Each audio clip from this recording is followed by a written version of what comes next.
Within the last several years, words like victim and victim mentality have become widely used pejoratives amongst video game circles. However, despite their constant and consistent use, nobody in the gaming world seems to really understand what a victim is, or empathize with genuine victimhood. Video games can place you in a scenario in which you have more autonomy and empathy with a protagonist than any other medium.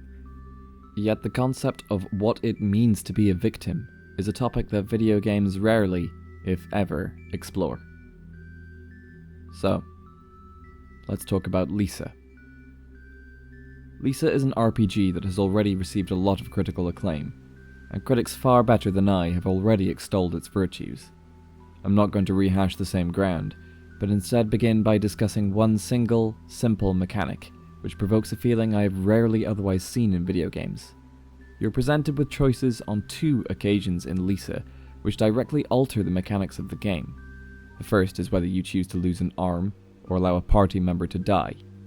The second is choosing whether you lose your other arm, or all the items you've acquired in the game, items that are necessary for your survival.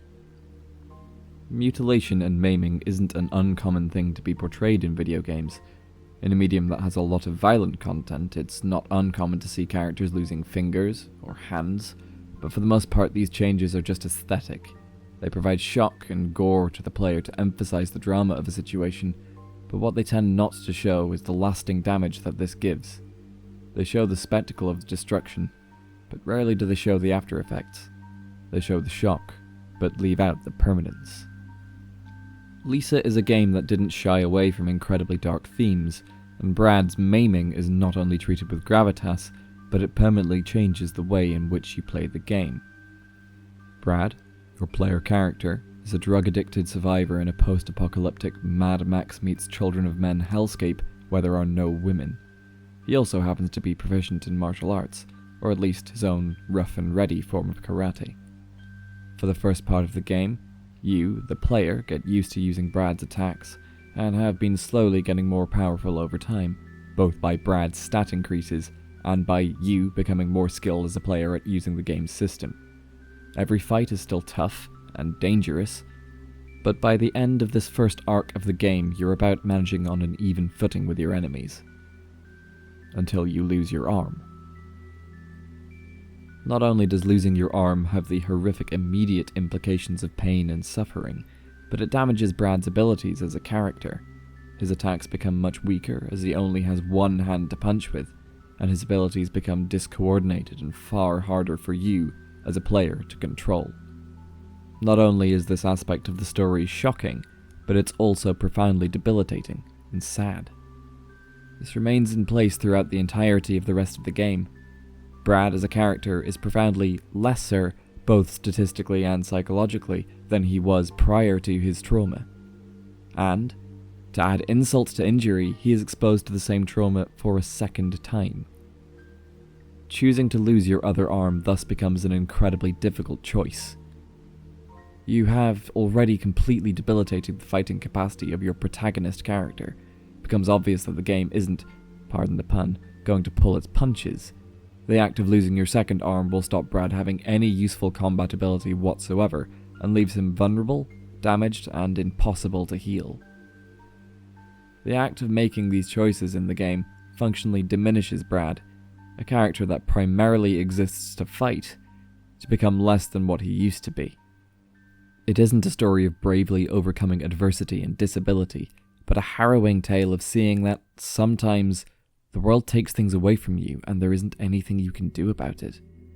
The change is significant, destructive, and permanent, and the act of living with the loss is where this differs from most normal video games. You don't face a game over screen because your character is mutilated. You have to continue on and learn how to deal with it. The feeling evoked from continuing to play the game as a debilitated character is, I'd argue, one of the few times video games got close to giving players true empathy with the experience of victimhood. This isn't to say that Lisa is the only video game that does this, but it is in a distinctive minority. Other video games do tackle dark themes, but the lived experience of victimhood and its long-term consequences are rare to see. Horror, as a genre, is rife with examples in which our protagonist is shown to suffer injuries and dismemberment, but this is often not reflected in the ludonarrative. Games like Resident Evil, Outlast, and other similar titles ensure that you know that your character is being significantly injured, but you as a player face no consequences for it. Nothing has changed for your injuries other than the aesthetics of blood and gore, and often these aspects of trauma are the least psychologically damaging compared to the long and difficult journey of living with permanent damage. Silent Hill 2, a game that includes depth and nuance when dealing with themes of guilt and suicide, still does not elicit this same feeling. The protagonist, James, is shown as a tortured and lost man suffering from guilt of having euthanized his sick wife. However, we never directly witness this trauma, and never experience his perspective prior to his trauma. We, as players, experience his journey as starting from a position of weakness as he arrives in Silent Hill, already racked with guilt, and grow to become stronger as we confront the manifestations of it. We can be horrified at the guilt, but we do not feel the loss ourselves. Even my own personal favourite, Pathologic, does not provide quite the same form of victim experience. Your character can become infected with the plague, but ultimately this infection is cured. You are not truly and irreversibly made lesser for your experiences, and even in the moments where you're struggling, you still retain some amount of agency and ability. Video games, as a medium, are built around the concept of challenge. They give a sense of fulfillment by providing a player with adversity and then eventually allowing them to overcome it. Even the most difficult Dark Souls clone still affords a player a sense of accomplishment. Even if you didn't finish off that last boss, at least you got a little closer on your last try. At worst, the player might leave a little demoralized or frustrated if they can't win, but is still ultimately left unscathed for the experience, and still became better at the game for the attempt. The sense of achievement comes from the sense of self-improvement, or to quote Fried Rice near Shatner, "What does not kill me makes me stronger." However, as with anything held fondly in pop culture, reality is far more complex and unkind than simple one-line philosophy can espouse. Nietzsche himself suffered a slow decay and eventual death, in which his physical health and his intellect were torn apart by a chronic progressive illness. What did not kill him left him profoundly scarred and weakened, until it did kill him, and his words to me resonate as a screaming defiance against inevitability, not an inspirational war cry of dominance. This experience, the experience of loss, of becoming less than you used to be, is an experience that is rarely portrayed in video games. In a medium that focuses on achievement as a motivator to continue playing, removing your sense of achievement is often antithetical to the entire point of a game. Taking away your abilities and agency, and forcing you to submit to powers stronger than you are, these are things that we play video games to escape from, not engage in. Yet, I believe video games can be about more than unfettered escapism. I believe in human empathy, and I find value in cultivating it. I believe that video games can form an important part of that empathy, of allowing us to simulate situations we hope never to have to be in, and understand how those situations can make people feel. I believe games can be a means of letting us feel compassion in a more genuine and complete way. So, what is victimhood? I'd argue that it's the experience of having something taken from you or done to you that diminishes your agency and leaves you feeling less than you once were.